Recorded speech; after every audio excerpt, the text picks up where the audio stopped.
Está sin audio, doctor.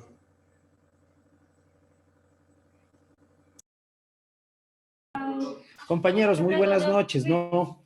Muy buenas noches con los que estemos presentes.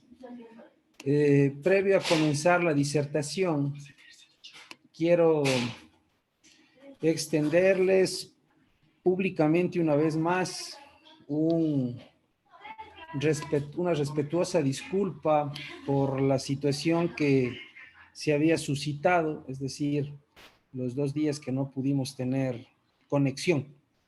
Sin embargo, la empresa ha asumido esta situación y vamos a recuperar estos días como corresponde, con la finalidad de no faltar a la obligación nuestra para con ustedes. Con esta introducción, vamos nosotros a continuar con el tema de litigación oral, como estábamos generando el análisis, y nos encontrábamos básicamente en el teorema de la prueba.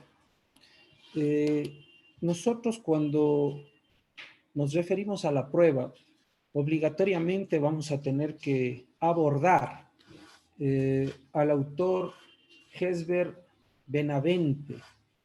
Este autor establece que el elemento probatorio consiste en establecer las evidencias o material probatorio que corrobore la existencia de aquellas proposiciones fácticas que configuran los elementos teóricos de la selección jurídica vigente en la causa. Para Carlos Solórzano, ex magistrado de la actual Corte Nacional de Justicia, anterior Corte Suprema, la tesis jurídica necesariamente debe tener un componente probatorio para demostrarlo con pruebas conducentes y pertinentes que en su historial determinen la realidad de lo que se ha pretendido establecer dentro del alegato inicial. De igual manera, establecen una posición muy importante respecto a que el análisis probatorio consiste en establecer las evidencias que corroboran la existencia de aquellas proposiciones fácticas que configuran los elementos de la teoría del delito. La teoría del caso planteada por los sujetos procesales ante un tribunal penal necesariamente tienen que ser demostradas, corroboradas con pruebas que demuestren que las alegaciones son verdaderas. Por ello, la ley adjetiva penal establece una serie de medios de prueba. Nosotros sabemos que estos medios de prueba que prevé la ley son los testimoniales, los documentales y los periciales. El juzgador se caracteriza por ser imparcial. Ese es el nuevo elemento dentro de este Estado constitucional. Y lógicamente esta imparcialidad debe ser ejercida en la jurisdicción sobre el acto obligatorio que debe tomar en su decisión final.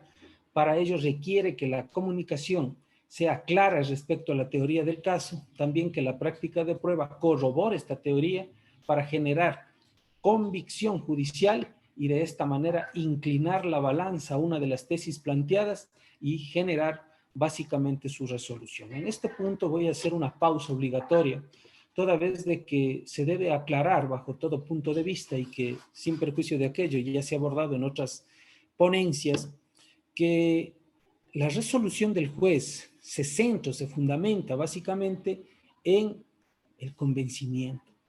Cuando nosotros hablamos de convencimiento, obligatoriamente nos referimos a esta teoría probatoria, porque lógicamente lo que recoge el Código Orgánico Integral Penal para efectos de indicar que el juez ha llegado a una resolución es básicamente respecto a elementos objetivos, es decir, aquellos que han sido probados mediante un ejercicio legal y lógico dentro del acervo probatorio. Debemos siempre recordar que la certeza ya no es un elemento válido mediante el cual el juez pueda llegar a sentenciar a una persona, ya que si lo hace por certezas estaríamos dando paso nuevamente a libre albedrío o a esa libre convicción del juez o también conocida procesalmente como sana crítica para poder resolver. En esta sana crítica es válido o era válido utilizar incluso la prueba indiciaria para aquello. Sin perjuicio, el particular ya no sería tan sostenible en la teoría del teorema del Código Orgánico Integral Penal, porque acá hablamos de lo que está objetivamente probado. En virtud de aquello, las técnicas de litigación oral establecen lógicamente estrategias para la práctica de los medios de prueba. señalan la forma correcta en que se debe practicar los interrogatorios, a lo que también ya nos referimos en la última ponencia, la forma correcta en la que se debe describir el testimonio de los testigos de la contraparte. Explica también de manera clara cómo debe incorporarse la prueba documental, la cual debe ser acreditada mediante el testimonio de un testigo idóneo, a fin de que constituyan directrices que faciliten la acreditación de nuestra teoría del caso. Estas, a su vez, generan lo que es razonado anteriormente, el convencimiento, y posteriormente pues inclinarán la balanza para que el juez pueda establecer su resolución. Este convencimiento en el juzgador depende directamente del acervo probatorio, esto es claro establecerlo. Básicamente, este debe ser aportado por los sujetos procesales, los cuales deben acompañar la mayor cantidad de elementos de prueba posibles. Solamente las tesis mayormente corroboradas prevalecerán. Por esa razón, es que de acuerdo al libreto o al texto escrito por Ibáñez Perfecto, en la prueba y convicción judicial del proceso, se determinó con certeza, lógicamente, que la prueba perfecta no es aquella que se caracteriza por la abundancia o por la cantidad, sino por la calidad y la certeza que dé el mismo al juez, perdón, o el convencimiento que dé el mismo al juez respecto a la teoría que nosotros podemos plantear. Bajo esta teoría, se hace necesario que nosotros revisemos o analicemos cada uno de estos elementos de prueba, como por ejemplo se había establecido el valor de la prueba testimonial. El testigo, sabemos que se encuentra regulado su establecimiento en el artículo 507 del Código Orgánico Integral Penal. El testigo puede ser definido como una persona extraña al proceso y necesariamente debe ser considerado como tal, cuya declaración es solicitada por los sujetos procesales. ¿Qué finalidad tiene esto? La de demostrar las proposiciones fácticas que componen la teoría del caso, lógicamente. Es importante establecer que en el anterior Código de Procedimiento Penal se clasificaba la prueba de la siguiente manera: el testimonio propio, el testimonio del ofendido y testimonio del procesado. Actualmente el Código Orgánico Integral Penal al testimonio como define el testimonio como el medio a través del cual se conoce la declaración de la persona procesada, la víctima y de otras personas que han presenciado el hecho o conocen sobre las circunstancias del cometimiento de la infracción penal. Básicamente, ¿quién ha razonado o quién define esto dentro de la teoría doctrinaria? Pues tendré que referirme básicamente al artículo 501 del Código Orgánico Integral Penal. De igual manera, la prueba testimonial está constituida por la declaración que rinden juicio a las personas que conocen sobre lo ocurrido respecto a los hechos que se están juzgando. Estas personas perciben con sus sentidos el cometimiento del delito o conocen de alguna situación objetiva respecto al juzgamiento. Es importante dejar sentado, lógicamente, que el testimonio es un medio de prueba que sirve del interrogatorio como del contrainterrogatorio para obtener la información penalmente relevante que posee el declarante. De ahí la importancia de obtener técnicas adecuadas para poder establecer o determinar de manera óptima la forma en la que el testigo pueda aportar, en este caso, los elementos de prueba que nosotros consideremos necesario y suficientes para justificar las teorías fácticas o proposiciones fácticas establecidas dentro de las diferentes teorías que se establezcan, pues, en los alegatos iniciales. Pero conforme nosotros vamos generando esta explicación, es necesario, lógicamente, analizar la prueba testimonial en relación a lo que era el Código de Procedimiento Penal y el COIP. Esto es un tema muy importante. ¿Por qué? Porque aquí vamos a tratar de establecer las diferencias de aquello. Para esto, debemos decir que el COIP señala que el testimonio es un medio a través del cual se conoce la declaración de la persona procesada, de la víctima, de otras personas que han presenciado el hecho, conocen sobre las circunstancias cometidas respecto a la infracción penal. Es decir, realiza la misma clasificación que ya contemplaba el Código de Procedimiento Penal. El Código de Procedimiento Penal, en su efecto, establecía únicamente la indivisibilidad del testimonio del procesado. Actualmente el COIP establece la indivisibilidad de toda clase de testimonio. Esto se deduce por cuanto fija la valoración de la declaración en base a toda la declaración, además que debe ser corroborada por otras pruebas. Aquí necesariamente voy a tener que referirme al artículo 502.1 del Código Orgánico Integral Penal, pues lógicamente del mismo parte esta situación. Pero, ¿por qué razón hago una pausa aquí? compañeros, porque nosotros debemos entender el valor o la importancia de la indivisibilidad del testimonio del procesado, así como también de los demás declarantes. Hemos escuchado dentro de la exposición que estoy generando, básicamente, que esta indivisibilidad anteriormente era concebida únicamente para el testimonio del procesado, cuando me refiero al Código de Procedimiento Penal, pero en el Código Orgánico Integral Penal la indivisibilidad es valorizada o es efectiva para todos los testimonios. Básicamente me voy a referir como una explicación breve al respecto del valor de la indivisibilidad del testimonio del procesado. Sabemos que dentro de un sistema procesal, el procesado, sin que esto sea redundante, ¿no? El procesado tiene dos formas de hacer efectivo su derecho a intervenir dentro del proceso. Lo puede hacer indiscutiblemente a través de un medio de defensa pasiva. Esta defensa pasiva se puede centrar o radica básicamente en el acogimiento del derecho al silencio de su defendido, lo cual significa negativa pura y simple a las acusaciones que se formulan. Es importante determinar que este acogimiento al derecho al silencio es absoluto y constitucionalmente viable. En virtud de aquello, cualquier juez que no valide la posibilidad de que el procesado se acoja al derecho al silencio, no es que lesiona únicamente el derecho a defenderse, sino el derecho a la prohibición expresa de autoincriminarse, y automáticamente esto rompería el principio fundamental de inocencia del que goza toda persona. Es decir, estaría prejuzgado por cuanto se le estaría valorando prueba provocada en contra de sí mismo. Es un razonamiento totalmente claro. Pero ¿cuál es la segunda posibilidad de participar dentro de un proceso por parte del procesado? Pues lógicamente, generando una defensa activa, el procesado puede rendir su testimonio dentro de la causa.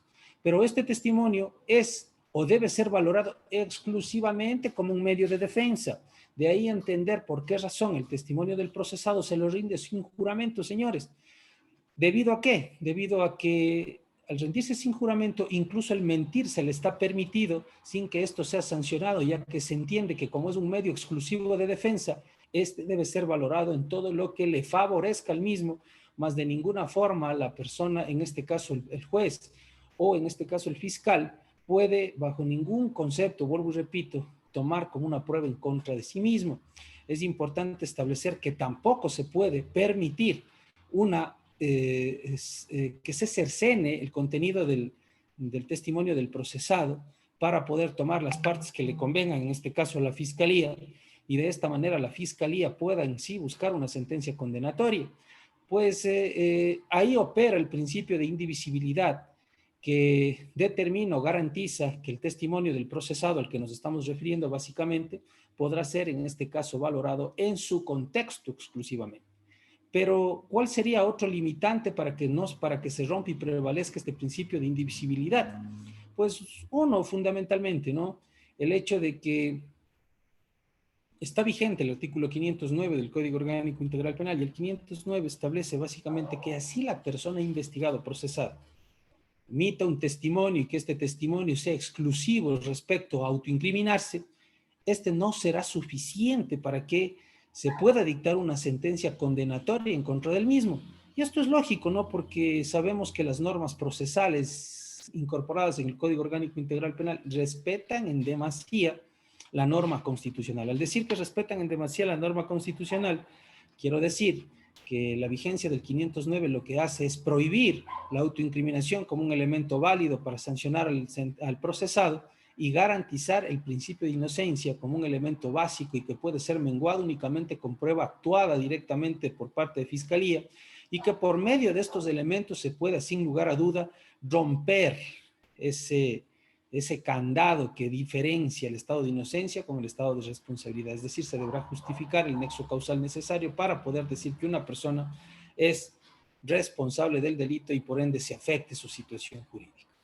Pienso que la indivisibilidad del testimonio básicamente limita excesivamente la discrecionalidad judicial. Ese es un criterio que he manejado incluso en mis defensas. Bastaría la exigencia de alguna pequeña contradicción sobre hechos secundarios frecuentes en testimonios rústicos para que pierda totalmente valor probatorio el testimonio que se genere. Es decir, en la primera contradicción ya pierde valor este testimonio. Incluso así se ha pronunciado la Corte Nacional de Justicia, la Sala de lo Civil, en el sentido de establecer, pues lógicamente, que cualquier contradicción en el contenido testimonial, pues lógicamente debe dar lugar o paso, si es que nos encontramos en un elemento de juzgamiento, pues a que se aplique lo más favorable a las normas vigentes a favor de la persona, sea esta procesada o demandada. Refirámonos ahora al interrogatorio. Podemos decir que se ha conceptualizado al interrogatorio como una técnica que usa el litigante frente al testimonio propio, es decir, interroga a aquel que ha solicitado la presencia del testigo y contrainterroga a la contraparte. El Código Orgánico Integral Penal, respecto a la práctica de la prueba testimonial, señala que la declaración de los testigos se sujeta al interrogatorio y contrainterrogatorio de los sujetos procesales. Pero ¿cuál es la referencia que podemos encontrar? El artículo 615 del Código Orgánico Integral Penal.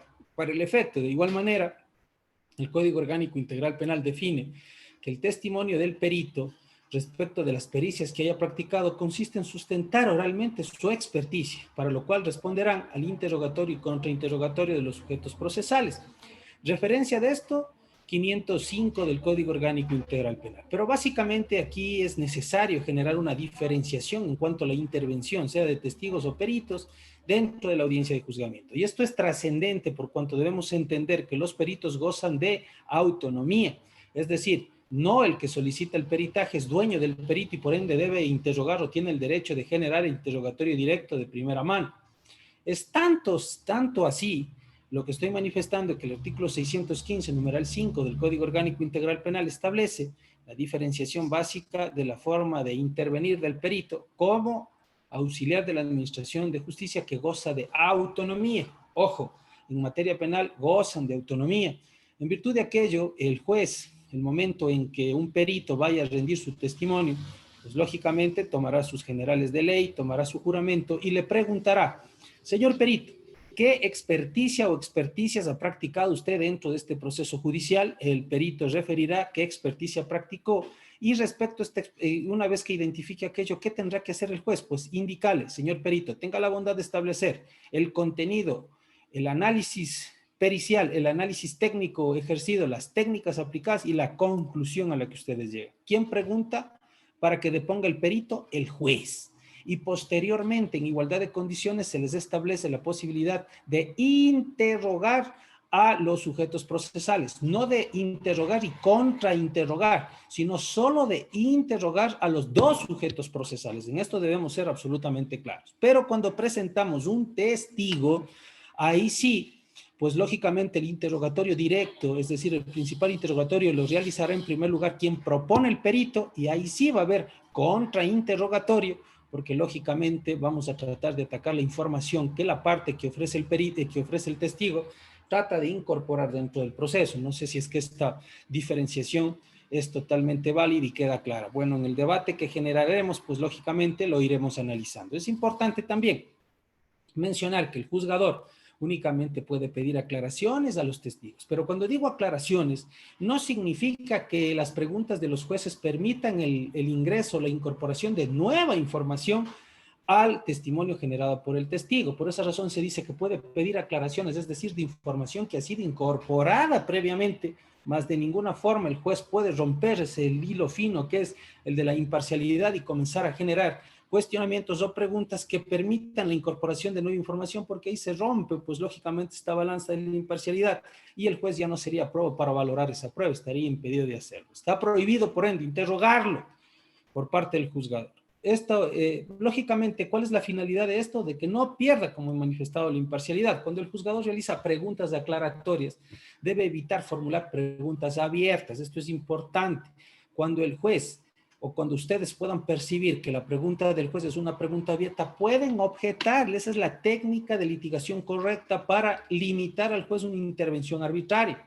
O también, pues lógicamente, para manifestar de que es prohibido de que él genere este tipo de preguntas, ya que indiscutiblemente se va a generar nueva información dentro del testimonio, a lo que el juez no le está permitido. Solo puede pedir aclaraciones de información ya introducida al juicio por los litigantes. Eso es importantísimo tener claro. El objeto del interrogatorio es acreditar las proposiciones fácticas, como ya se ha manifestado, que conforman la teoría del caso. Por ello, muy bien define el autor Carlos Solórzano el interrogatorio. Pero esta definición es tan valiosa que la voy a citar en este momento. Cuando digo que Carlos Solórzano ha manifestado, estoy refiriéndome a su obra Sistema Acusatorio y Técnicas del Juicio Oral, básicamente en el del año 2005, en la hoja 81 de esta obra, una obra muy importante, por cierto, que invito a que sea revisada por ustedes. Y Solórzano establece que un típico ejercicio de examinación es el que por medio de preguntas abiertas se busca que el deponente entregue la mejor información en la audiencia, a través de la cual va a ilustrar al juez sobre los hechos que percibe directamente, sobre conceptos técnicos en caso de que sea testigo técnico. Esta actividad probatoria se realiza con la finalidad de aleccionar al juzgador sobre la afirmación que realizan inicialmente las partes en su alegato de apertura. Entonces, un concepto de interrogatorio podría decirse que es aquel momento procesal en el que consiste en la formulación de preguntas abiertas, preguntas cerradas, planteadas a un testigo propio con la finalidad de demostrar la teoría del caso. Siempre debemos, eso debemos recordar siempre, ¿no? Siempre debemos tener en cuenta que la formulación de preguntas debe realizarse en forma precisa, a fin de que el testigo conteste de manera taxativa la pregunta específica sobre un hecho en particular. El objeto de toda pregunta, siempre debemos recordar esto, el objeto de toda pregunta formulada al testigo es demostrar la teoría del caso. ¿Quién ha citado esto? Falcón Salas. ¿Dentro de qué obra? La obra es Las técnicas de interrogación e incorporación de prueba en el proceso penal, una obra muy importante que de igual manera invito a que sea revisada a efectos de poder tener una mayor experticia en lo que estamos haciendo. Ahora, los objetivos del interrogatorio.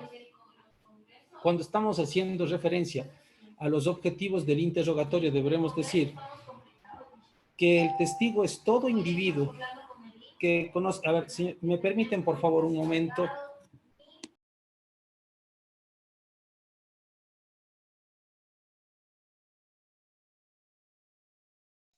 Doctor, está sin audio. Sí, mil disculpas. Lo que pasa es que como estoy en la oficina, pues estaban comenzando a hacer un poquito de bulla, por eso hice la pausa. A ver, no sé si me recuerdan en qué punto nos quedamos. Los objetivos del interrogatorio. Estábamos en objetivos del interrogatorio, sí. Mil disculpas, estaba tan concentrado que se me fue. Bueno, a lo que nos referimos nosotros, por ejemplo, a los objetivos del interrogatorio, debemos recordar siempre que el testigo es el individuo que conoce los hechos y por tal razón esa información debe ser explotada, pero explotada en circunstancias que no constituyan básicamente un elemento o que permitan corroborar específicamente la eliminación de ese elemento de infracción. Y lógicamente, si es que nosotros logramos hacer esto, vamos a permitir que el mismo comparezca ante un tribunal para que declare sobre estos hechos que le constan, ¿sí? Por esa razón, cuando nosotros preparamos, bueno, no debería hablar en estos términos, pero es necesario hacerlo. Cuando nosotros preparamos algún perito, algún testigo, pues lógicamente debe siempre al final de cualquier aseveración certera que constituya el elemento nuclear del testimonio decir, yo lo digo porque me consta, ¿sí? Ese es un elemento importante. Esa palabra es trascendente muchas veces porque la experticia con la que puede intervenir el perito, el testigo, pues puede ser determinante para la resolución final. Por esa razón dice que los testigos deben declarar en función del interrogatorio formulado, no deben descontextualizarse de aquello, los sujetos procesales deben tener cuidado en esto y por esa razón las técnicas de litigación son importantes. Las preguntas abiertas deben ser utilizadas únicamente de una manera estratégica o iniciales y posteriormente incluso generar preguntas cerradas para que la información en muchos casos cuando estamos frente a una defensa o una contraparte débil pueda ser introducida por nosotros mismos para mayor seguridad. Sin embargo, en la práctica jurídica ocurre que el litigante realiza una pregunta y el testigo se explaya hablando asuntos irrelevantes, ahondando en detalles inútiles que vuelven en este caso inoficioso el testimonio. Por esa razón es que cuando nosotros sabemos o percibimos que no estamos ante un testigo confiable, pues lógicamente utilicemos preguntas cerradas. La pregunta abierta siempre será una pregunta inicial, pero en medio interrogatorio, ya cuando nosotros medimos o calibramos la importancia de, en este sí, del testimonio que estamos introduciendo, generemos preguntas cerradas. Pues. Porque estas preguntas cerradas nos puede llevar a que el testigo, en este caso, puede únicamente responder afirmativo o negativamente, cuidando, lógicamente, que no se convierta la pregunta en argumentativa porque vamos a ser objetados. Esta práctica, lógicamente, de no ser utilizada de manera óptica, podría perjudicar a la teoría del caso.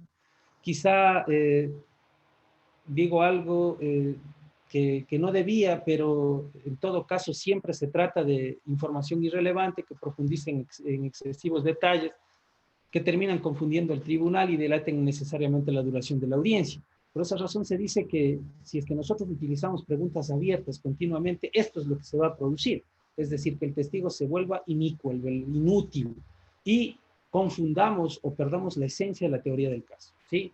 Entonces, las preguntas abiertas deben ser muy cuidadosas respecto a, así seamos quienes proponemos al testigo, debemos ser muy cuidadosos, y cuando veamos o ya tasemos qué tipo de testigo tenemos, pues lógicamente en la mitad del testimonio vamos a tratar de generar preguntas cerradas con la finalidad de que seamos nosotros mismos quienes incorporamos la información de valor. Es importante, y voy a dejar sentado porque es muy necesario, considero, para tener para poder captar de mejor manera esta situación, leer a dos autores fundamentalmente. Andrés Valtemal y Mauricio Dus, esos son lecturas obligatorias. Básicamente, Andrés Valtemal y Mauricio Dus, en sus obras objetos interrogatorios e introducción de prueba válida, es muy importante. También tenemos y debemos nosotros referirnos de manera concomitante, por ser importante por los temas que estamos refiriendo, los objetivos del interrogatorio. ¿Cuáles son los objetivos de interrogar? ¿Sí? Pero para nosotros referirnos a eso, necesariamente tendremos que comenzar sobre la solvencia y credibilidad. La acreditación del testigo, cuando nosotros lo presentamos, genera certeza de que la información que se va a transmitir es verdadera. Por esa razón, este es el elemento introductorio fundamental, acreditar al testigo.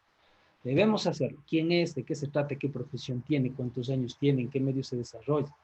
Entonces, básicamente, esta situación consistiría entonces en señalar las razones por las cuales los jueces del tribunal deben confiar en la declaración del testigo que se propone. Es decir, tan acreditado está que lo único que puede salir de su boca es verdad. Pero esta situación, o podemos llegar a generar esta certeza, mediante la formulación de preguntas personales, como ya indiqué anteriormente, ¿no? Nos vamos a referir, por ejemplo, al estado civil, también a si es casado, por lo general, de acuerdo al criterio de varios jueces, dice que el hecho de la situación civil de la persona puede generar, en este caso, mayor confianza que una persona sea soltera, divorciada. Que sea padre de familia también es un sinónimo de responsabilidad, y por ende será verdadera su declaración si es profesional, empresario, catedrático, padre, madre de familia. Son elementos fundamentales que nosotros debemos tomar en cuenta para acreditar al testigo, porque de ahí parte la credibilidad del mismo. A veces podría ser necesario acreditar el hecho de que el testigo fue empleada doméstica de alguno de los justiciables, por ejemplo. Esto es indispensable porque lógicamente vamos a percibir como cierto lo que ella diga. Respecto al conocimiento de los hechos, ¿no? ¿Y por qué? Porque sabemos, pues, de que quienes ejercen el servicio doméstico conocen las intimidades de la familia. Por ejemplo, haber escuchado que el marido amenazó a la mujer, sabía que la esposa tenía, alguna situación extramatrimonial, algún asunto, ¿no? Vamos a saber que estas situaciones son certeras. Cuando se trata de testigos expertos, se debe realizar preguntas referentes o relacionadas al conocimiento y experiencia que poseen en la ciencia. Eso básicamente sería el elemento de acreditación en el arte u oficio. Método empleado en su pericia, los instrumentos utilizados de experticia, la aplicación de principios científicos, el margen de error de sus experticias. Este es un punto fundamental y que casi nadie lo usa, ¿no? Muy bien, de los 100 peritajes que ha hecho, ¿cuál ha sido el margen de error de experticias, tomando en cuenta el ejercicio de su función? Y de acuerdo a lo que usted ha podido interactuar en 100 procesos, los niveles de eficacia para la obtención de sentencias condenatorias. Por ejemplo, si soy víctima, si soy procesado, lógicamente no le voy a preguntar eso. ¿Por qué se debe acreditar eso? Porque aquello determina que las conclusiones del experto, pues lógicamente van a ser determinantes para que el juez pueda, en este caso, tomar una decisión. Otro punto importante es la acreditación de proposiciones fácticas. Esto es otro elemento importante, por cuanto una vez que el tribunal tiene certeza de que el relato que escucha es verdadero, se debe formular las preguntas abiertas o cerradas necesarias para que el testigo relate de forma cronológica, circunstancial y detallada la ocurrencia de los hechos. Eso es algo que debemos cuidar cuando preparamos a los testigos. No debemos llevar testigos improvisados o testigos no conversados previamente, porque de lo contrario, la teoría se nos cae. De igual manera, el interrogatorio constituye una herramienta fundamental para demostrar y probar la teoría del caso, el cual está compuesto por afirmaciones que satisfacen o descartan la presencia de elementos fácticos jurídicos, tipo penal, teoría del caso, necesarios para que el juzgador pueda tomar la decisión en derecho y justicia conforme corresponda. Otro elemento fundamental, otro objetivo de este interrogatorio es la introducción de prueba material. Los vestigios, huellas, instrumentos de la infracción deben ser reconocidos pericialmente, exhibidos en la audiencia, ¿sí? Pero también debemos nosotros conocer que cuando el vestigio, la huella, es periciado, ya no se puede llamar vestigio huella, sino se va a llamar indicio, evidencia, ¿sí? Cuando un vestigio, cuando una huella es debidamente periciado, estamos frente a una evidencia.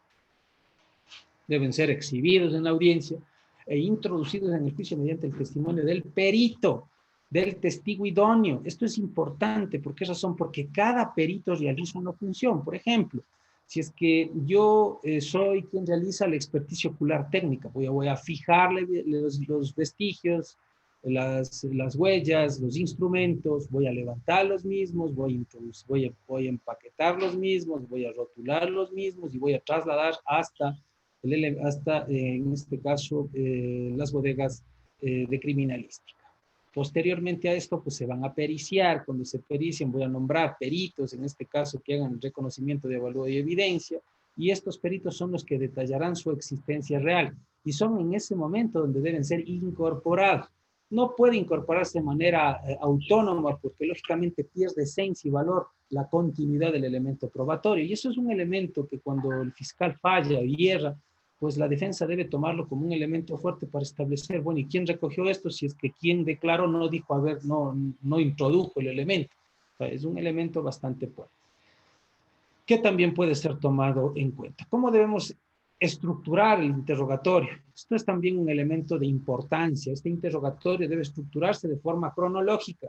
Pero ¿quién nos dice esto? Esto es importante, ¿no? Andrés Baitemal y Mauricio Dus nos indican este particular, que el interrogatorio debe estructurarse de forma cronológica. Por eso cito que es importante generar la lectura de estos dos autores. La cronología, ¿qué relación tiene con la ocurrencia sucesiva de hechos? Pues absolutamente todo, porque los hechos en el mundo exterior se suscitan en forma cronológica, es decir, tienen un principio y concluyen en un fin. Es lógico que para ganar la teoría primero debió haber... a ver, se me viene un ejemplo. Es lógico que para ganar la lotería primero tengo que comprar el boleto y después ganar, ¿no? No primero gano y después compro. Entonces siempre tiene una cronología que tiene un principio y fin necesariamente. El litigante debe formular preguntas al testigo con la finalidad de conseguir este relato cronológico, gradual, sucesivo, no puede ser desordenado. Los testigos generalmente relatan los hechos de forma confusa.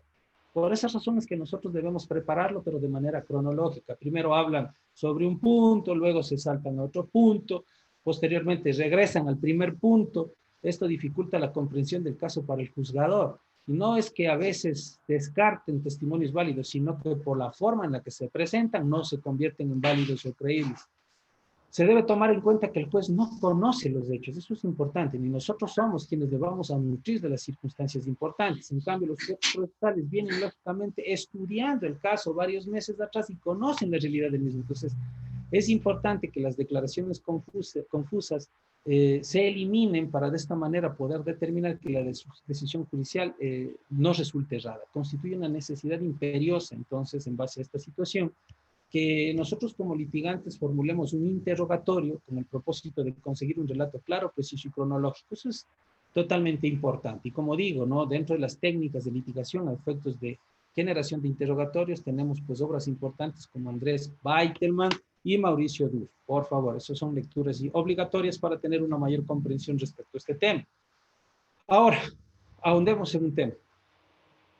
¿Cuáles son estas preguntas que debemos utilizar en el interrogatorio para poder ir enrumbando esta discusión? En primer lugar, el interrogatorio, como se dijo, consiste en la formulación de preguntas a un testigo propio, con la finalidad de lograr un relato cronológico, ya hemos quedado claros anteriormente, que demuestre la tesis planteada en la teoría del caso, eso ya hemos planteado, y el interrogatorio debe utilizar varios tipos de preguntas, pero cuando nosotros decimos varios tipos de preguntas, pues caemos nuevamente en doctrina, dentro de lo que nos dice Carlos Solórzano en la obra al respecto, ¿no? Específicamente, manifiesta este autor de que se deben generar preguntas de acreditación, preguntas de introducción, preguntas para demostrar proposiciones fácticas, vamos a poner ejemplos, preguntas de transición, preguntas finales, ¿sí?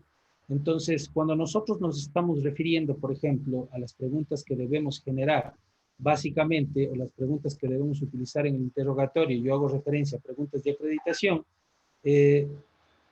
hemos de entender que estas tienen como objeto demostrar a los jueces que el testimonio será verdadero. Eso es un elemento importante. Se debe realizar preguntas que indaguen situaciones personales del testigo. Por ejemplo, preguntar si se trata de un buen trabajador, una madre, un padre de familia, esto ya expliqué, un excelente estudiante.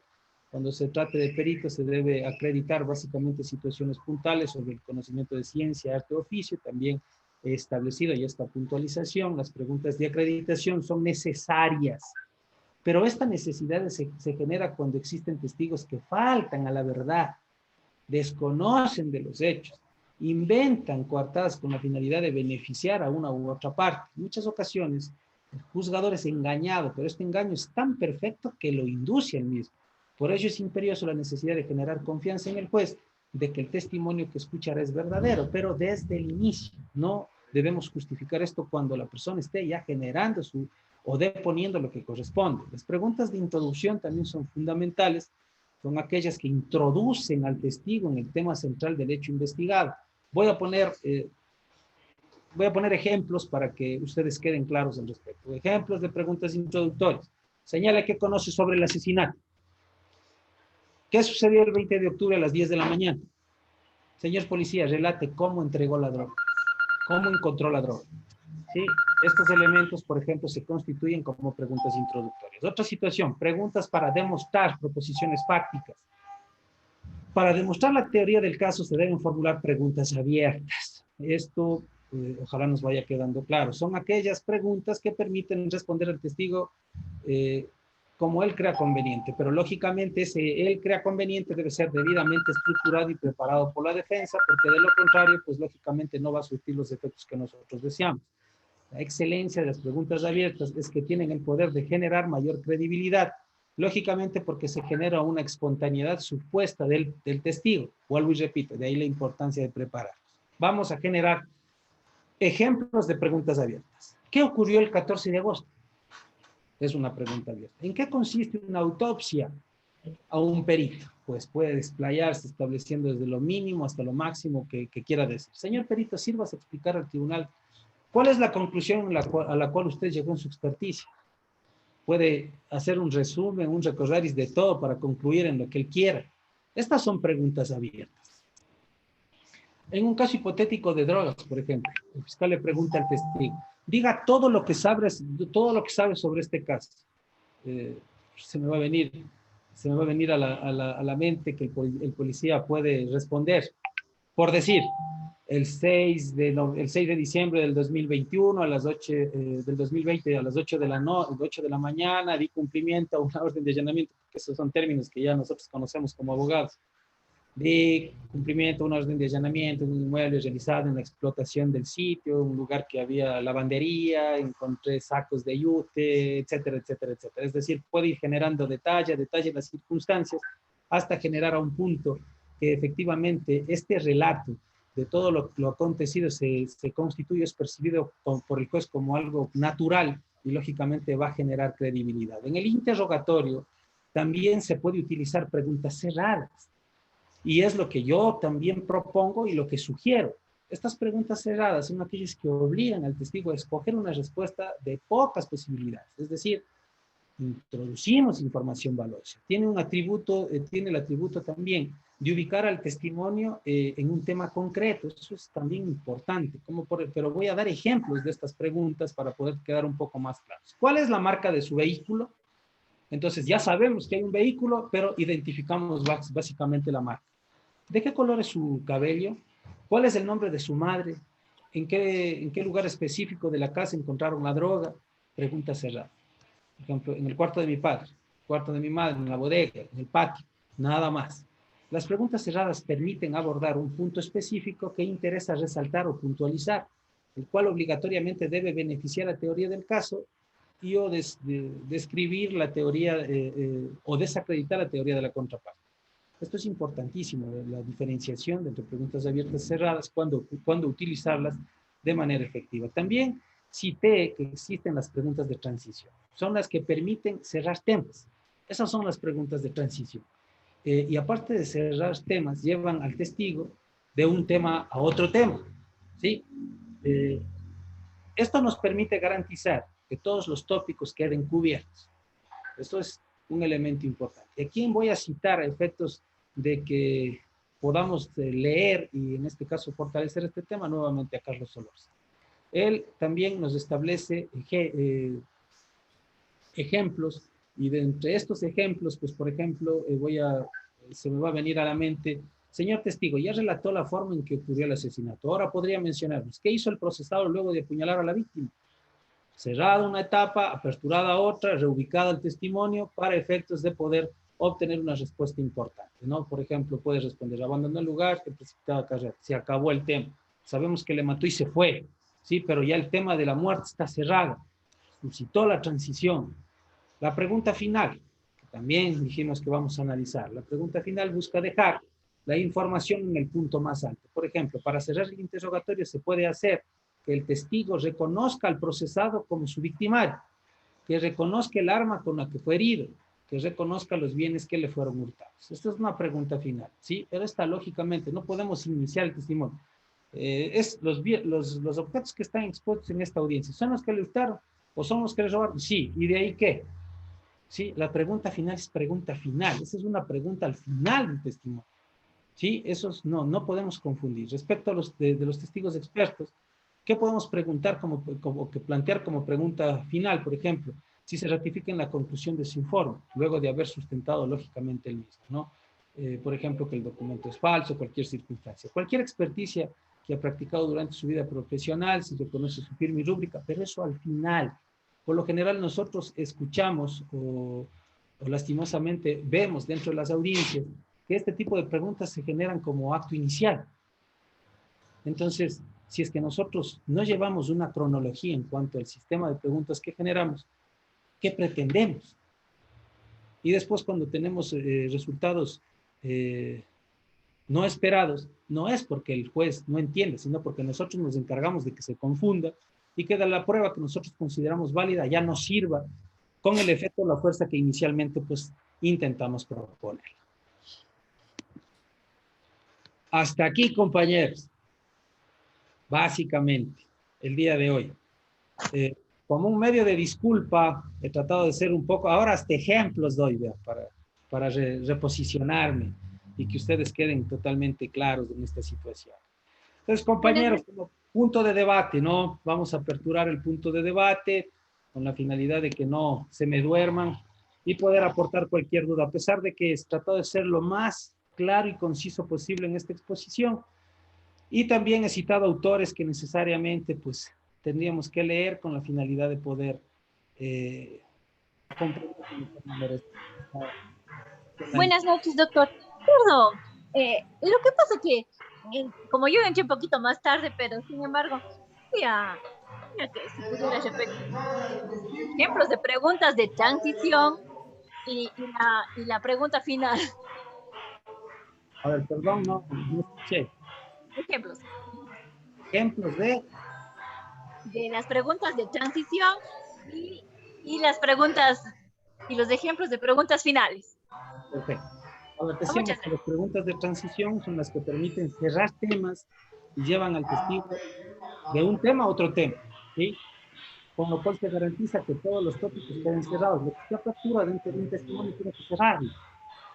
Por ejemplo, señor testigo, ya relató la forma en la que ocurrió el asesinato. Ahora podría mencionarnos qué hizo el procesado luego de apuñalar a la víctima. Es una pregunta de transición. Doctor, disculpe, no se escucha. Alguien tiene prendido el micrófono y se escucha una interferencia. Por favor, compañeros, les pido, apaguemos los micrófonos, por favor. Sí, ahí cuando usted genera esa pregunta, ¿qué respuesta pretende obtener? Pues básico, ¿no? Abandonó el lugar y se fue en precipitada carrera. Entonces nosotros ya hemos logrado cerrar el tópico de que efectivamente él le apuñaló, él le mató y después se fue. Pero cerramos el elemento inicial y posteriormente concluimos con la salida del tipo de la escena y con eso sabemos que el área específicamente está óptima, es virgen y que la persona al abandonar el hecho fue en este caso detenido en otro lugar. Cerramos que la evidencia o que la escena es óptima para poder ser periciada y que la persona fue detenida en otro lugar para justificar una posible flagrancia. Estamos hablando de esto. Entonces, esto es una pregunta de transición. Las preguntas finales. ¿Qué hacemos con las preguntas finales? ¿Sí? Buscan dejar información en el punto más alto. Eso es lo que hace una pregunta final. Por ejemplo, para cerrar el interrogatorio se puede hacer que el testigo reconozca al procesado, ¿sí? Como su victimario. ¿Reconoce usted a la persona que está en esta sala como la persona que le agredió físicamente? Al final, sí, efectivamente, él me agredió. Se acabó.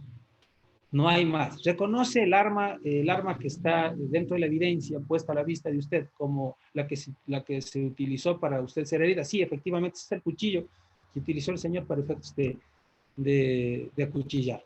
Perfecto. ¿Reconoce usted los bienes puestos ahí como los que efectivamente le robaron? ¿Le robaron? Sí, efectivamente, ese fue el bien que yo tenía y el señor fue el que me robó. Se acabó. Es decir, dejamos información no más alta, información valiosa no más alto para que quede retumbando, en este caso, en los administradores de justicia y no quepa duda.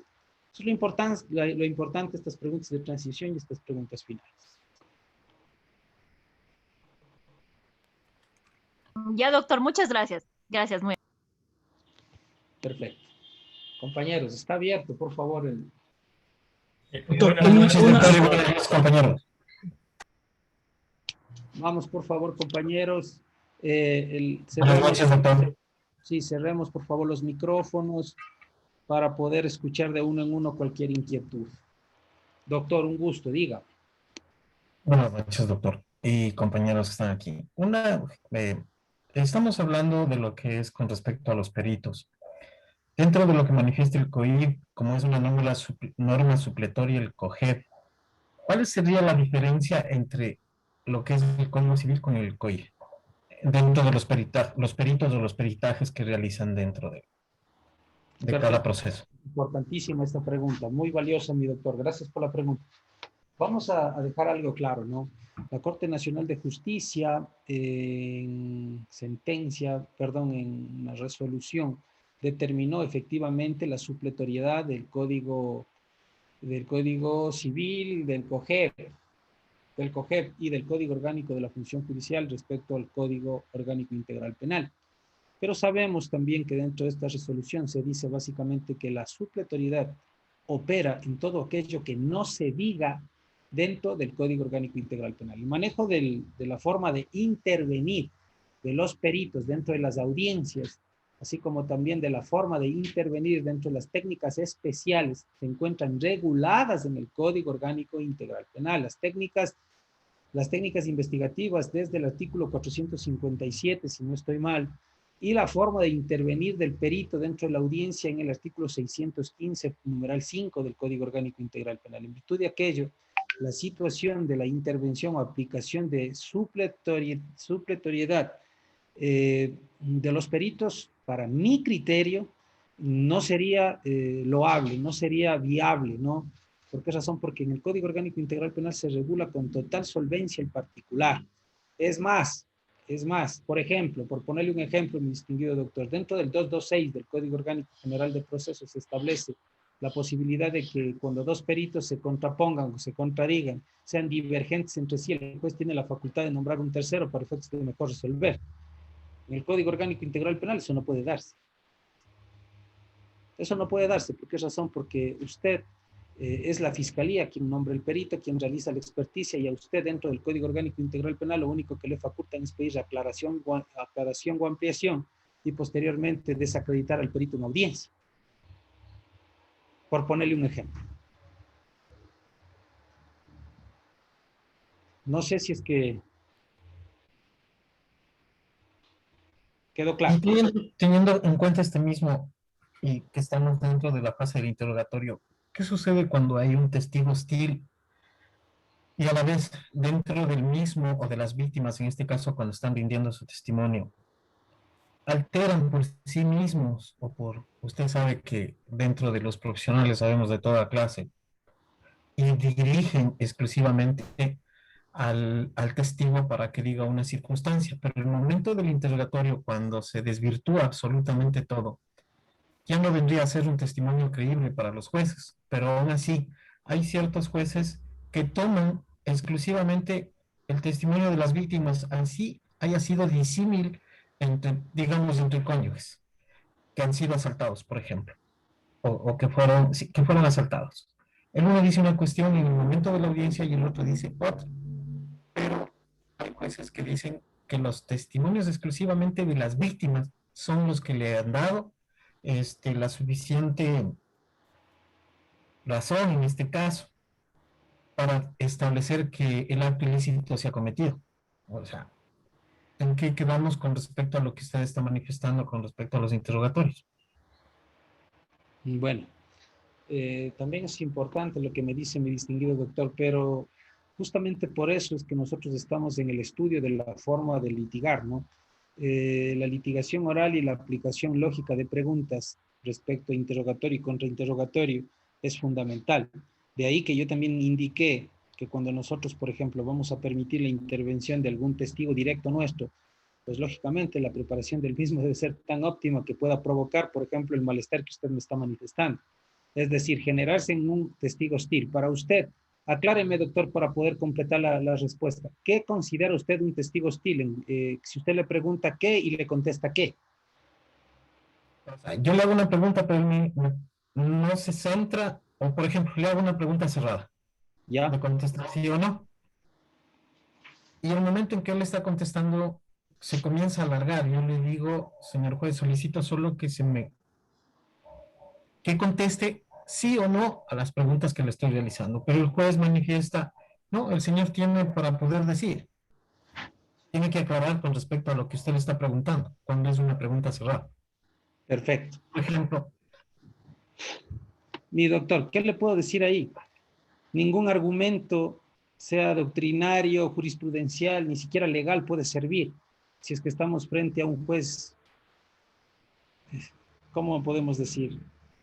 No garantista del debido proceso, porque lógicamente la pregunta que usted está formulando busca una respuesta de un sí o un no, y estableciéndole o dirigiéndole a un objeto en concreto, ¿sí? A un sentido en concreto. Pero si es que el juez permite que el testigo rompa la finalidad de la pregunta cerrada y la convierte automáticamente por propia voluntad en abierta, lo cual genera en información inútil, en información basura, reiterada, que no lleva a lo que usted quiere generar, no le va a tocar sino insistir en la pregunta hasta que la persona le responda. pero es que ahí está el problema, doctor. Es que los jueces permiten.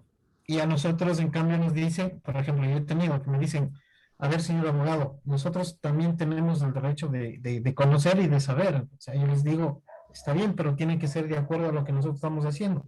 Estoy haciendo un contrainterrogatorio donde estoy pidiendo que sea una pregunta cerrada y sea contestada sí o no, pero no podemos permitir que el señor esté introduciendo algo que no le estoy preguntando. Y dicen que no, que ellos pueden y deben saber. Pero ahí, mi doctor, generamos nosotros un enfrentamiento con el administrador de justicia innecesario, generamos una argumentación que no nos están pidiendo y lo único que vamos a determinar es una imposibilidad de lo que nosotros queremos hacer.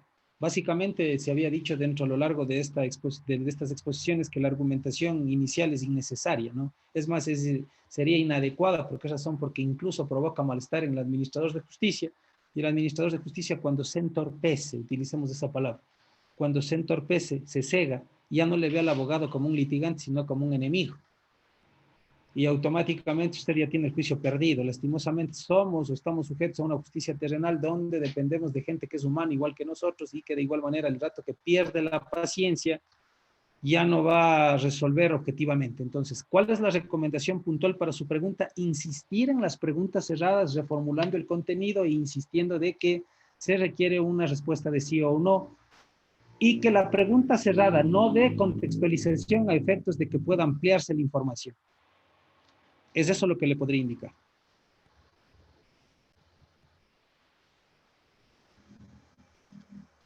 Gracias, doctor.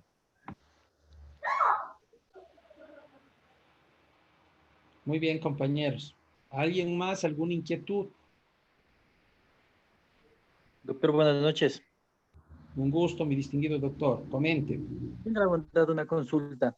En lo referente a la intervención de los peritos, ¿existe algún tipo de preguntas prohibidas que se podría suscitar o que se podrían dar durante la intervención de los peritos?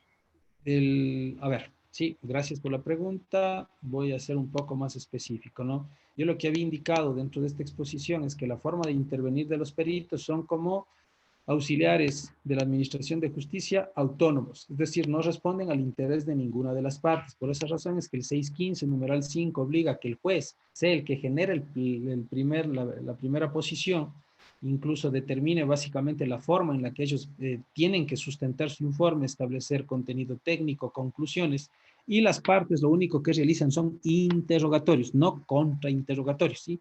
Las dos partes interrogan en igualdad de condiciones. En virtud de aquello, lógicamente las objeciones que son aplicables a los testigos también están vigentes para los peritos. Si es que, por ejemplo, el perito ya contestó algo y usted insiste en esa información, pues lógicamente la pregunta será repetitiva y por ende prohibida que sea respondida. Si la pregunta busca generar una respuesta que lleva consigo una consolidación lógica, es decir, usted le arrastra a un contenido expreso que usted quiere que diga el perito, pues lógicamente la pregunta va a ser argumentativa y también va a ser objetada. Es importante generar de que aquí la otra parte no es que defiende el peritaje, ¿sí? No es que defiende el peritaje, pero sí el contenido que más le favorezca del mismo. No sé, doctor, si es que quedamos claros en ese sentido. Muchas gracias, doctor. Doctor, una pregunta aclaratoria respecto al testimonio del procesado. Diga. Usted había manifestado que, bueno, el testimonio del procesado efectivamente debe tomarse, nunca debe tomarse en contra del mismo, ¿no es cierto? Ajá. Pero también había manifestado que en el momento mismo que se evidencia una contradicción del testimonio, pues el mismo se resta validez.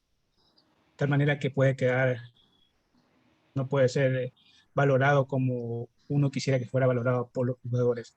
En este sentido, le hago la pregunta porque sé que durante el testimonio, en la etapa de juicio, pues los defensores a veces recién en esa etapa se tiene acceso o se tiene contacto con el cliente y a veces durante la investigación la versión que ha rendido ante el fiscal ha sido distinta o a lo que se pretende en el juicio. Entonces, en este sentido, podría haber mejor dicho, los fiscales atacan que hay una contradicción a veces a lo que se dice en el juicio de lo que se ha dicho anteriormente en la versión. Del procesado estamos hablando, ¿no? Del procesado, sí es, del procesado. Entonces, en este sentido, sería viable en tal caso, sí, que nosotros como defensores queremos que rinda el testimonio, pero de otra manera sería entonces viable que no rinda el testimonio o que lo rinda de igual manera. Como se ha dicho en la versión. Perfecto. El elemento de contradicción con el uso de las versiones, ¿no? Que son el único medio para evitar contradicciones, conforme establece el 454, numeral 6, inciso final del Código Orgánico Integral Penal, es básicamente para los demás sujetos procesales, es decir, para los demás intervinientes, por ejemplo, testigos, peritos y demás. Pero respecto al procesado, no. Pues. tomar en cuenta que él rinde un testimonio sin juramento, ¿sí? Entonces, el hecho que el momento en que él rinde el testimonio, usted al final del testimonio va a decirle que se acogen los demás al derecho al silencio. Entonces, ¿qué contradicción puede existir?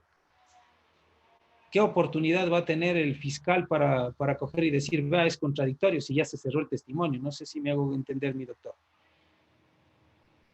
Listo, sí, sí, correcto. Sí, entonces, pero si es que usted deja abierta la posibilidad de que le pregunten, el otro va a decir, hey, aquí hay uno, a ver, señor, tenga la bondad, el derecho, el señor tiene la posibilidad de rendir su testimonio sin juramento.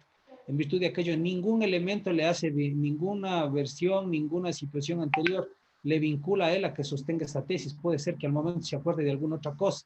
Él está respaldado por esa situación, por eso no se le toma juramento dentro de este momento procesal que es la audiencia de juzgamiento. Y en lo demás, él se ha acogido al derecho al silencio, por lo que la intervención del fiscal se vuelve en este caso impertinente, toda vez de que el testimonio, y aplicando un principio de preclusión conforme ha razonado la Corte Constitucional en el sistema de oralidad, hacia efectivizado, es decir, el testimonio de mi defendido, del procesado, ha precluido, porque él mismo ha dicho que no de más se acoge al derecho al silencio. Entonces, no ha lugar cualquier circunstancia que quiera referirse al uso de la versión, por cuanto la misma no es ni siquiera legítima ni legal y violaría el principio de autoincriminación. Punto. Se acabó. Listo, doctor, gracias. Listo, mis doctores. Creo que estamos, ¿no? Doctor, buenas noches. Doctor, buenas noches. No sé si me escucha. Claro, mi distinguido doctor. Estimado doctor, bueno, no sé si es que me estoy adelantando un poco. Frente a las pruebas periciales, quisiera saber su criterio en la siguiente razón. A ver, le pongo un ejemplo.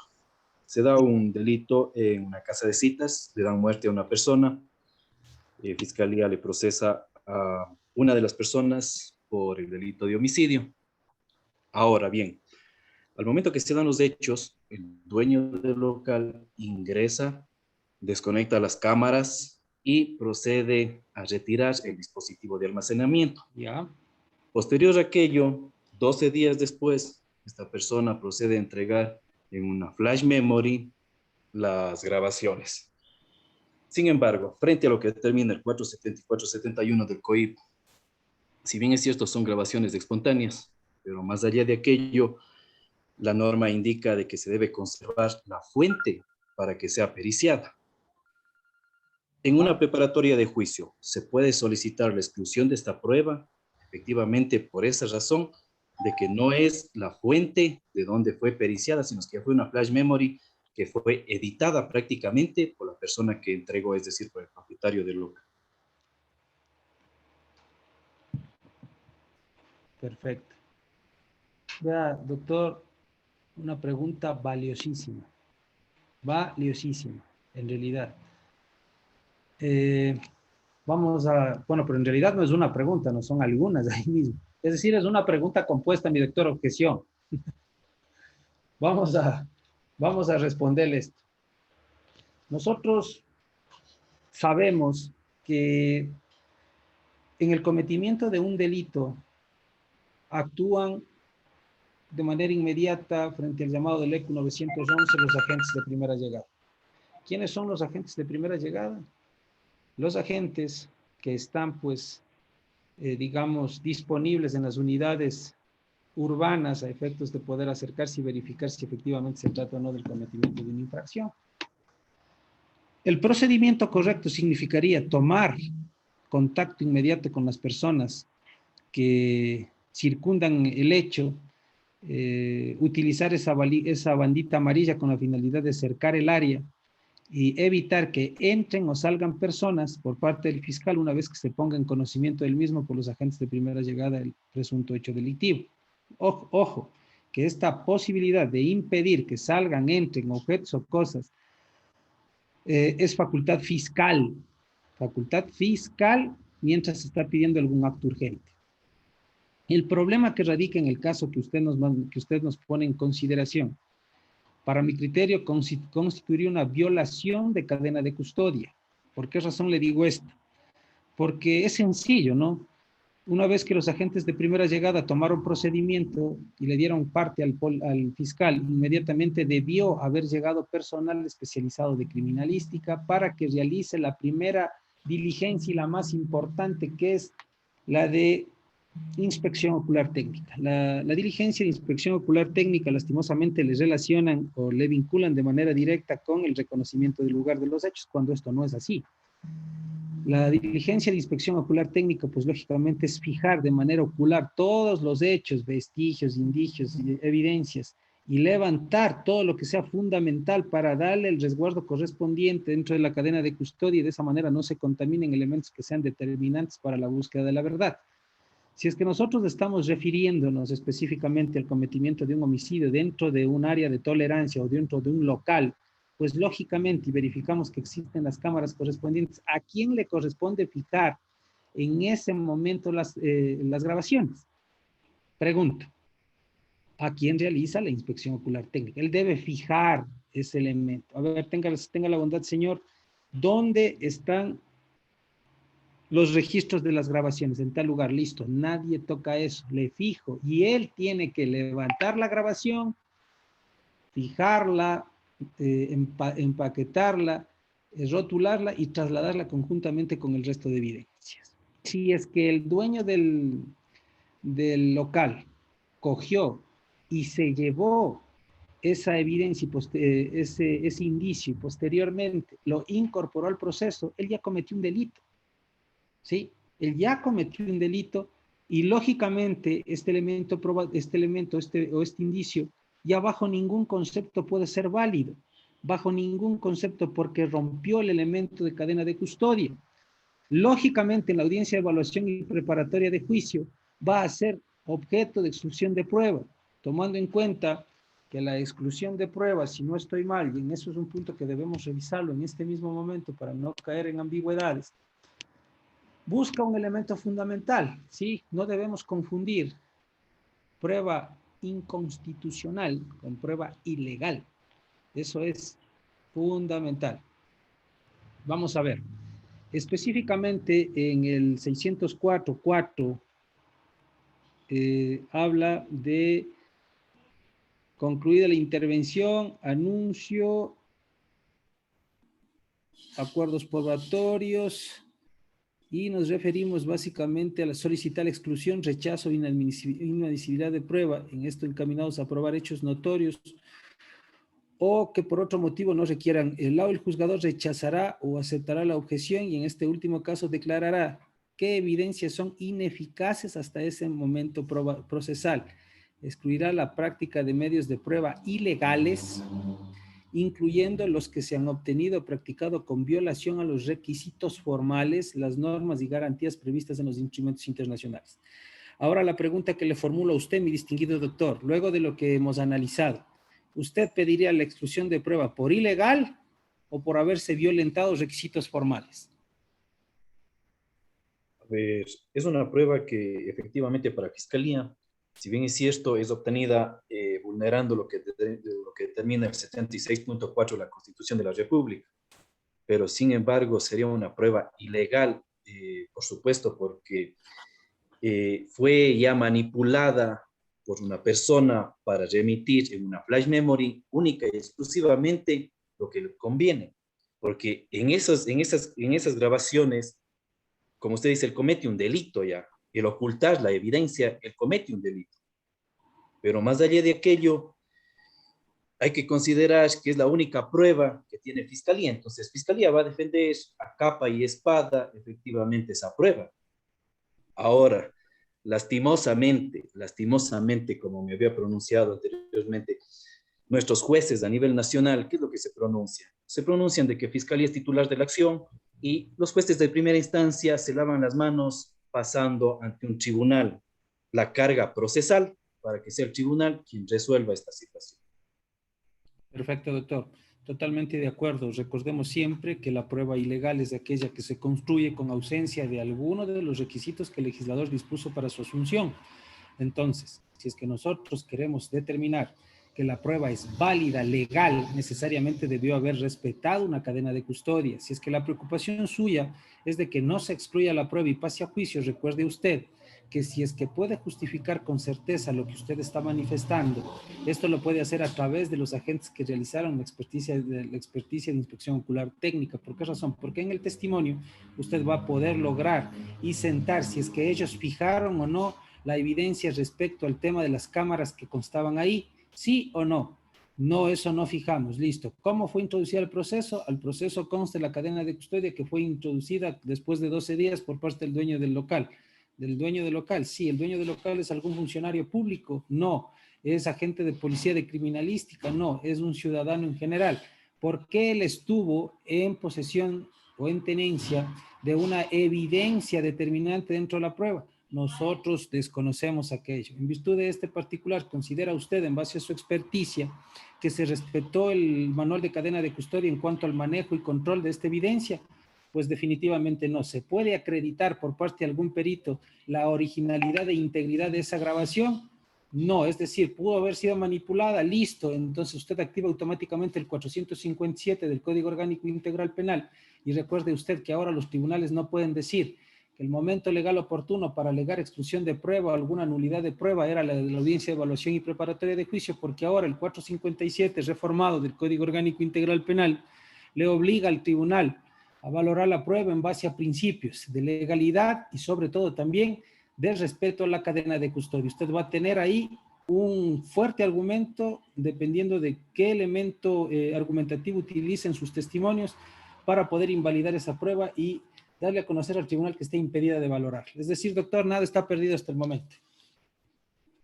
Muchas gracias, doctor, muy amable. Doctor, y una última pregunta, fuera del tema que hemos estado tratando, una inquietud que la tenía que hacer. Dentro de una indagación previa, un fiscal puede retipificar el delito, teniendo en cuenta que esta figura no consta en el ordenamiento jurídico y en el Código Orgánico Integral Penal.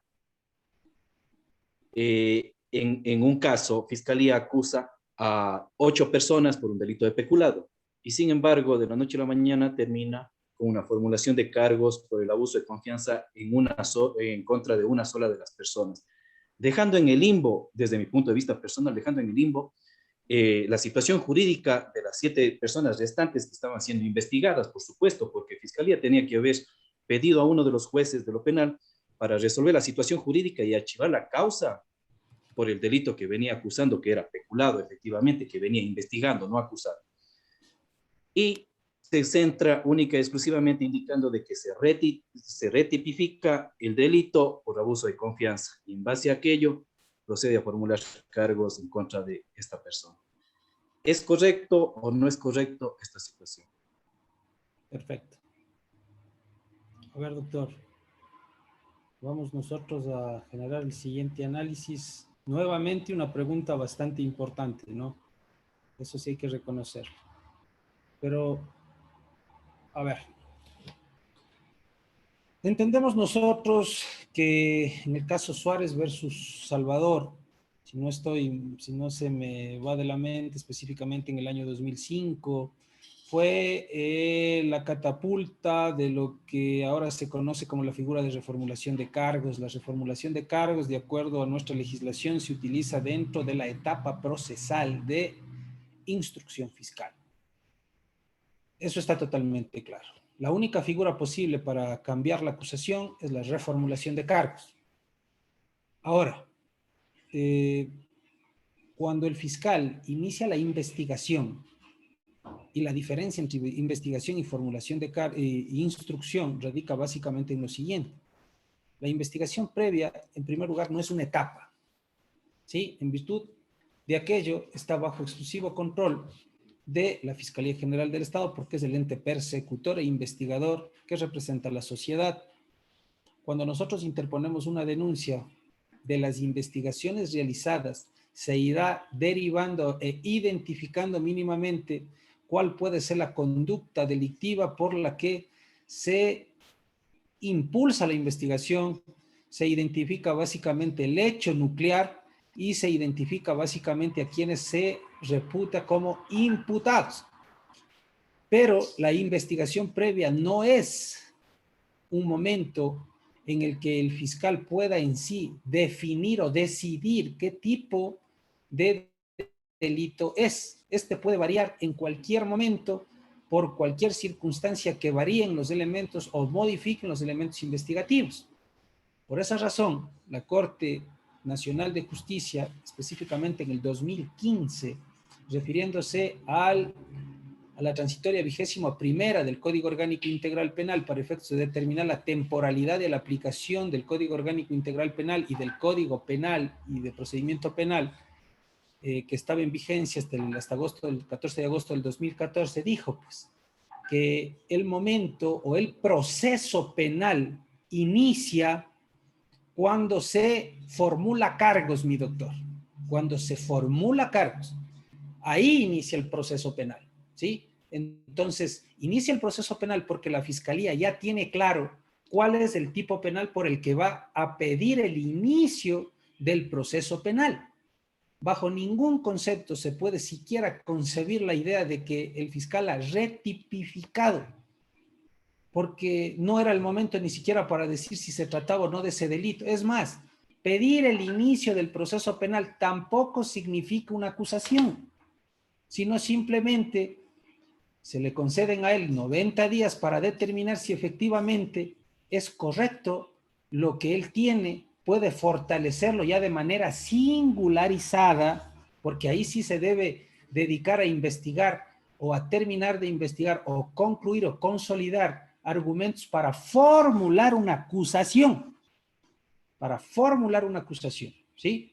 Motivo por el que de variar las cosas en la instrucción tiene la posibilidad ahí sí de retipificar la acción mediante la reformulación de cargos.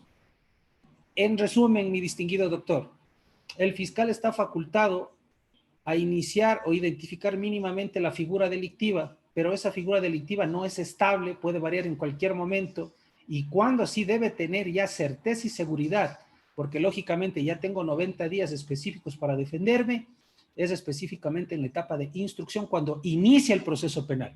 La actuación fiscal no adolece de ningún vicio, no adolece de ningún elemento, siquiera si es que quisiera pensarse de indefensión, ya que los 90 días específicamente es para que se defienda del pedido de inicio de proceso penal en firme.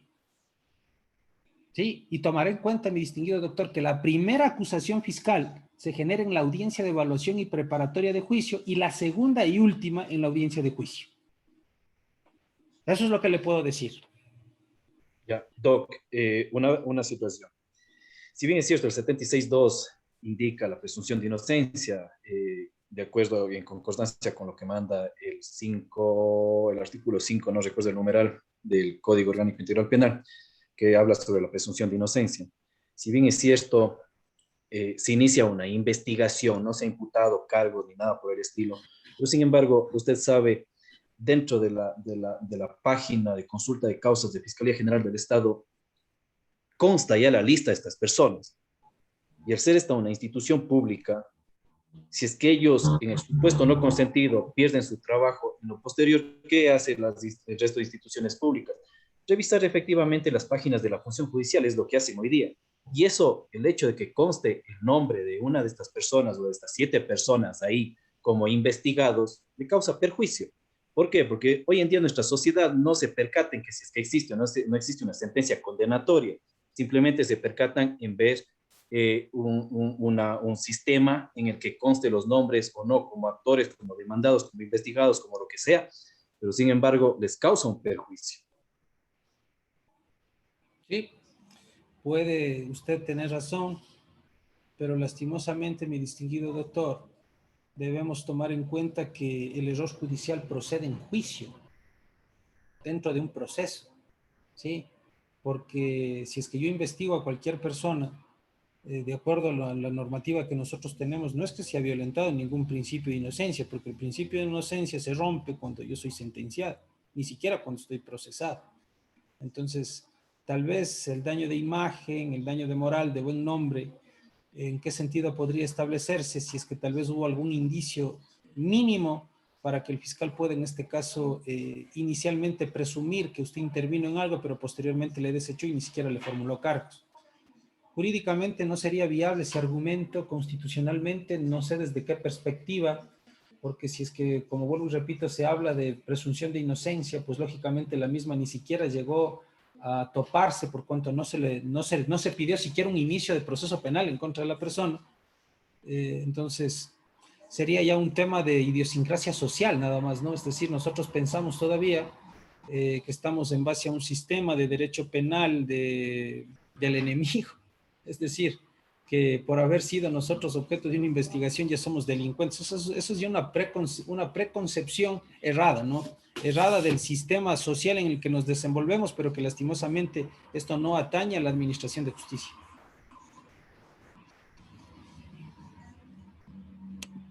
Gracias, doctor. Muy amable. Un gusto, doctor, siempre, ¿no? Listo, compañeros. Les agradezco mucho. Mañana, por favor, conectémonos. Vamos a continuar con estas ponencias. Les recuerdo que hasta el día miércoles estamos nosotros en clases y posteriormente, pues, seguimos con el tema práctica. Siempre es un gusto y un honor compartir con ustedes conocimientos, ¿no? Disculpe, última preguntita, Doc. Claro. Doctor, y no estaba en esto, no estoy tan en la situación de las que ponía el colega, que ponía ese ejemplo, en el caso de filmaciones que son entregadas en los lugares que han filmado espontáneamente. Pero ya dentro de una investigación, los policías solicitan, los investigadores solicitan, le dan a conocer a la fiscalía que desde ese punto de vista ellos vieron y que desde ahí se puede observar lo que sucedió. Fiscalía solicita al local que se le proporcione los videos, el policía va y el señor la persona del local le entrega las filmaciones, pero lo que el policía le sirve, no en todo el de ese día o de 2 horas, sino que lo que el policía estima conveniente que va a servir dentro de la investigación. ¿Es legal eso? Porque le entrega así una memory flash y le entrega y lleva al policía y le dice, aquí está la fiscalía, que ingrese desde ese momento en la cadena de custodia. ¿Es legal eso? A ver, mi doctor, vamos a ser puntuales en la respuesta. ¿Sí? La diferencia entre el artículo 471, ¿sí? Y el 477, si no estoy mal, radica en lo siguiente. Permítame un segundo, mi doctor. Estoy abriendo el código. Gracias, muy gentil, doctor.